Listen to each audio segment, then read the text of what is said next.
Hi, my name is Mary O'Malley, and I'm a GTD coach.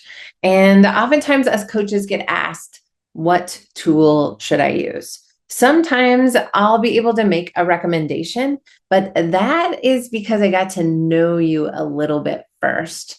So if you're watching this video, I'm sorry that we haven't met yet, but here are some suggestions or thinking points to consider before you launch into a tool that will help you set up your GTD system.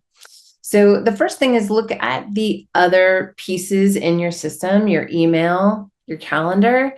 Would you like a tool that plays well with others? They can cross sync. You can send emails, actionable emails to your list manager or your tool so that you can then track next actions there. It's not a deal breaker if they don't. If you have your eye on something and it does not play well with your calendar or your email, that's not necessarily a deal breaker, but for some people that can be really important.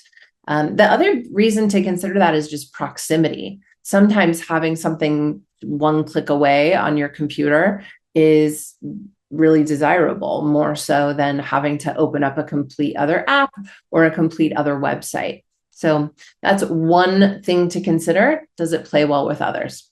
Next is security. And again, I'm going to say these are in no particular order. So the other thing to consider is security. Are you allowed to have it? If you have work that has proprietary, confidential information, check with IT before you go downloading tools. Make sure that you can use the functionality that you want to use, and even that the tool is allowed at all. The other piece brings us to number 3, which is, what do you want to carry around? So some people are fine to have a paper-based system, and they'll use codes for proprietary or secret or confidential information, or it won't be in their system at all. Some people will want their tool to be accessible by phone.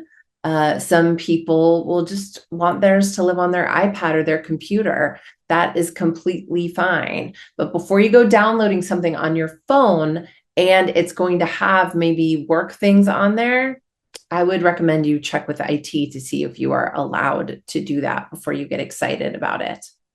The next piece is it scalable? As a coach, I recommend you keeping your system simple at first. And a lot of people come back to coaching and they've built out their system in cool, interesting, intricate ways. Sometimes that's really helpful. Sometimes it's not. But it's a good question to ask. Is your tool scalable? A lot of clients abandon a tool because it's just not robust enough for what they need to do now.